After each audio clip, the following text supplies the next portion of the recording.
Hi, boys and girls. Miss Debbie here with a couple of Valentine stories to warm you up on this cold midwinter's day. So let's get to it. Hope you're having a good day. This is a wonderful story called Mirabel's Missing Valentines, written by Janet Lawler and illustrated by Olivia Miueller. The illustrations in this book are superb.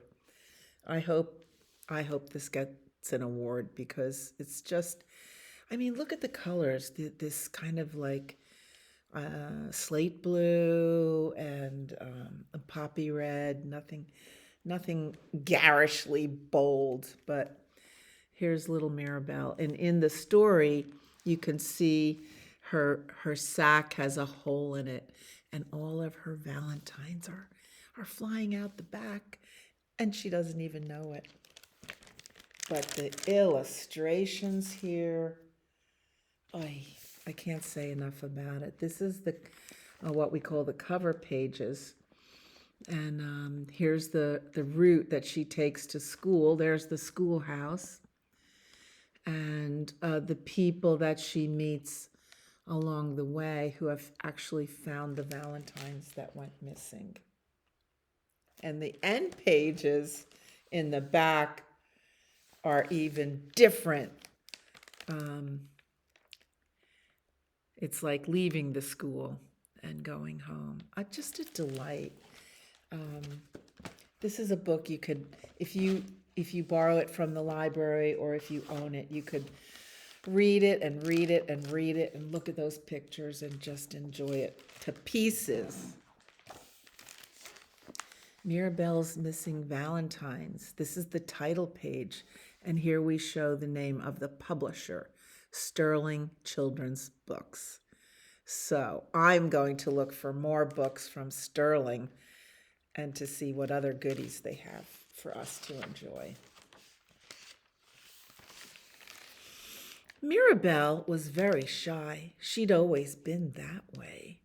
She trembled at the thought of giving Valentines away. Do you know what it's like to be shy? Yeah, it's hard to talk to people. Despite her nerves, the night before, she crafted works of art. She signed the cards from Mirabel, and on each she drew a heart. I remember making Valentines in school, and I hope if you're in school, you had a day where you could make Valentines, cutting out red hearts and pink hearts, and maybe using white doilies, maybe a little glitter. I don't know if they use glitter too much. Just a delightful story. When morning came, she got up late. She didn't want to go. She dawdled over breakfast. Her whole routine was slow. There's her bag with the Valentines, and she's cuddling in bed. I like to cuddle in bed. I don't always get up right away. She forced herself to leave for school and hurried down the road. Not noticing as time went on, she had a lighter load. And there's a Valentine escaping her bag. And there's another one ready to pop out as well. And look at, true to February weather, it's cold and there's icy and snowy patches along the way. But the sky is always blue, unless it's snowing.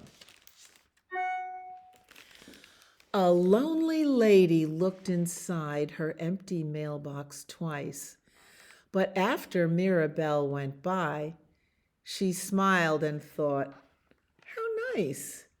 There was a Valentine laying in the road.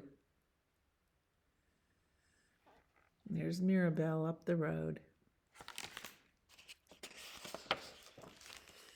Construction workers, sweating as they dug around a pole, laughed to find a sweet surprise half buried in the hole. And here's Mirabel running up the road. Love these pictures. A busy papa waiting for the light to change to walk danced around in circles when he heard his baby talk. I wonder what the baby said. Does your baby talk? My baby's first word was hi. That's talking. You come to Mother Goose Group, you talk, you sing Wheels on the Bus. A jogger on her morning run got stuck in gooey gum. Something sparkled by her foot that made her start to hum. Oh, a Valentine. She noticed it because she was looking down.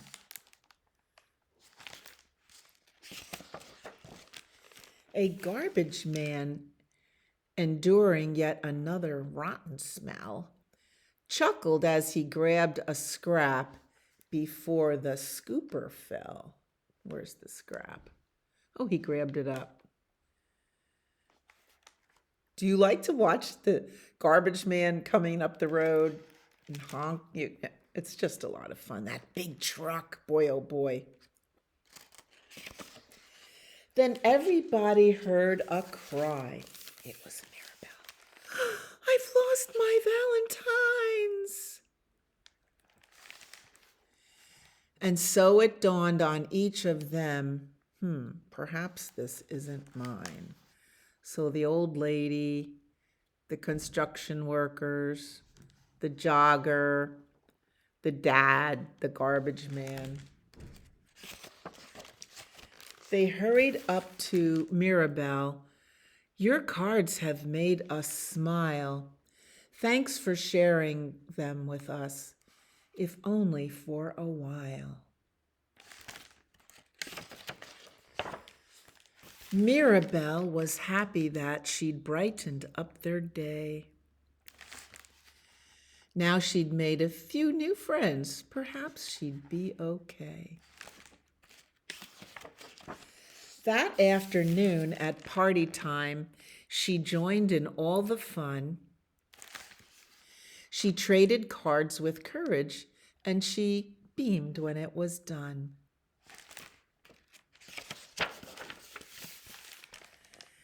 Skipping home when school let out, she paused atop the hill and realized to her delight her sack was fuller still. It was full of Valentines that she had gotten, even though she had given a lot away. The end. This is a gorgeous book. Come and find it in your library. Our second book today is called Somebody Loves You, Mr. Hatch. This is almost my all-time favorite book. Written by Eileen Spinelli and pictures by Paul Yalowitz.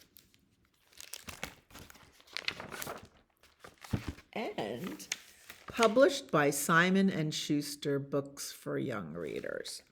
I always love this book because Mr. Hatch reminds me of my neighbor, Mr. Fox, and that really was his name, Mr. Fox. Mr. Hatch was tall and thin and did not smile. Every morning at 6:30 sharp, he would leave his brick house and walk 8 blocks to the shoelace factory where he worked. At lunchtime, he would sit alone in a corner, eat his cheese and mustard sandwich, and drink a cup of coffee. Sometimes he brought a prune for dessert. See, he ate alone while his coworkers are all doing something else. And he ate the same thing every day. Here's the sad little prune. Prunes are good, though. After work, he would make 2 stops. At the newsstand to get the paper, at the grocery store to buy a fresh turkey wing for his supper. Yum. After supper, he read the paper, took a shower, and went to bed early. He keeps to himself. That is what everyone said about Mr. Hatch.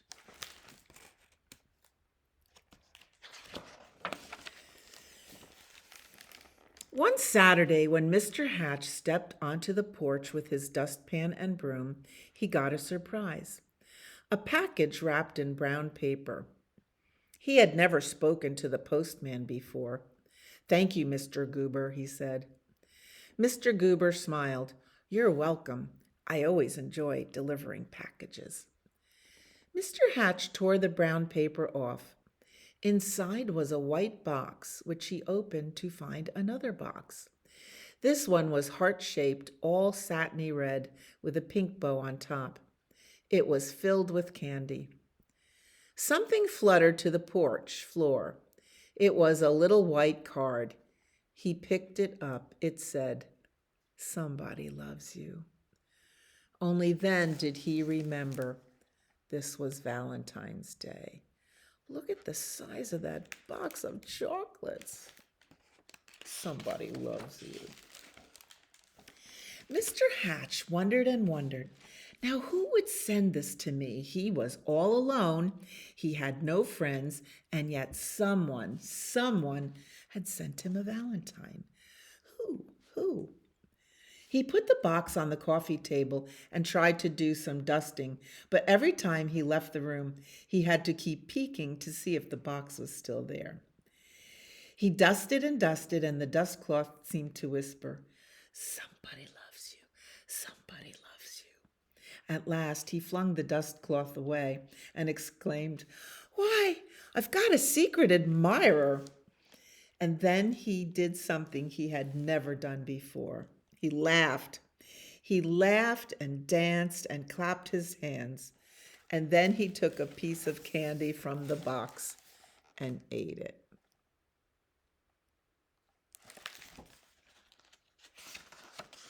Mr. Hatch changed his shirt and found some old aftershave in the bottom drawer. He splashed it on his face. He picked out a yellow tie with blue polka dots and put it on. And then he went for a walk. Maybe, he thought, I will meet the person who sent me the candy.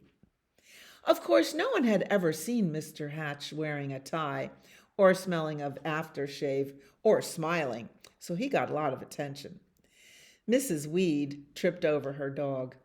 Mr. Dunwoody nearly fell off his ladder, and little Tina Finn spilled all the toys out of her wagon. Mr. Hatch waved hello to them all.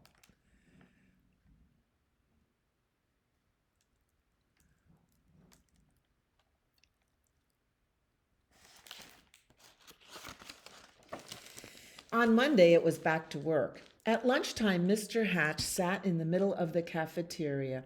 He spoke to everyone and passed out chocolates from his heart box. On the way home, as usual, he stopped at the newsstand. Mr. Smith handed him the usual newspaper. "I think I'll have a pack of mints," said Mr. Hatch, not as usual. Mr. Smith was shocked. "Was that you speaking, Mr. Hatch?" "Indeed it was," said Mr. Hatch. "I said I would also like a pack of mints. And if you don't mind my saying so, Mr. Smith, you don't look very well today." Mr. Smith recovered from his shock to reply, "You're right. I don't feel very well. I have a cold. I was supposed to go to the doctor's this afternoon, but the stand has been so busy I haven't had the time." Mr. Hatch smiled. "Why, I'd be happy to watch the stand for you while you go." Mr. Smith could hardly believe his ears. "You would?" "Certainly. Just show me what to do." So Mr. Hatch ran the newsstand for an hour. He wondered if any of the women who stopped by to buy a paper or a magazine or a candy bar had sent him the mysterious Valentine. And here he is, attending the newsstand. And here he is in the lunchroom, passing out the chocolates.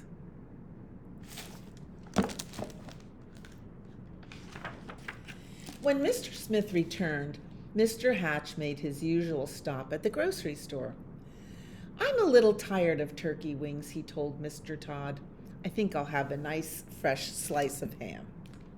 Mr. Todd weighed the meat and wrapped it. "You look worried," said Mr. Hatch. "I am," said Mr. Todd. "My little girl is late. She hasn't come home from school yet, and I can't leave the store to look for her until my wife arrives." "Goodness, why didn't you say so?" said Mr. Hatch. "I will go look for her." And so he walked to school and found little Melanie Todd by the swings and brought her home. Thank you, said the grocer. "Anytime," said Mr. Hatch. And here he is at the grocer. And here he is, he found little Melanie Todd.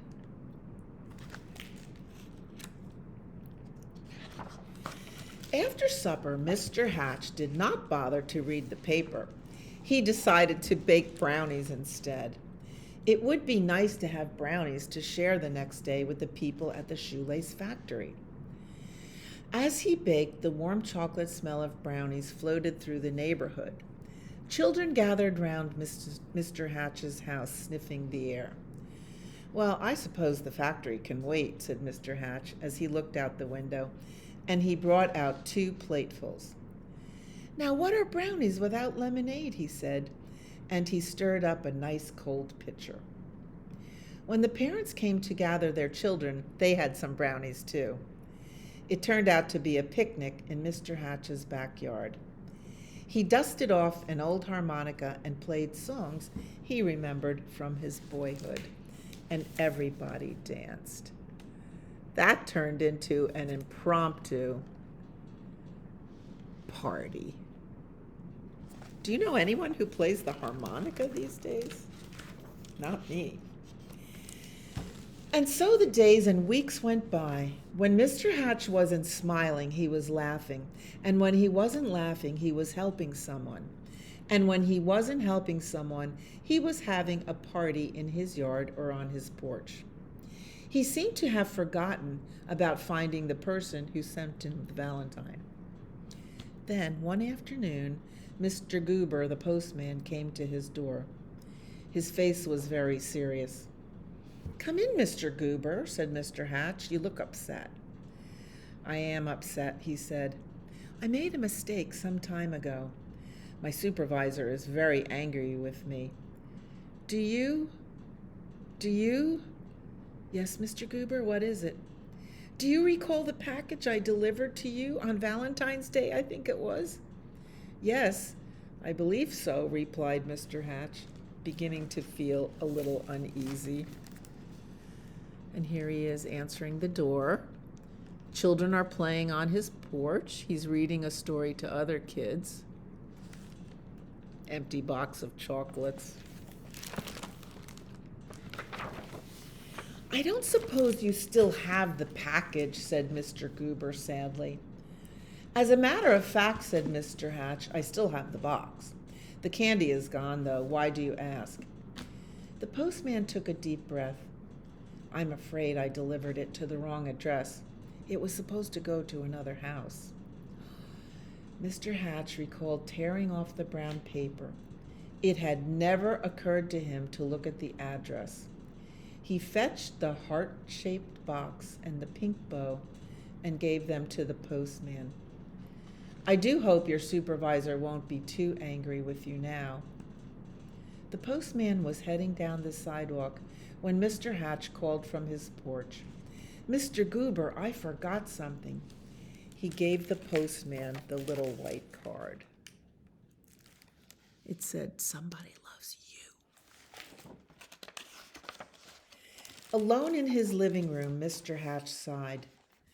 Nobody loved me after all. Then he read the paper, took his shower, and went to bed early.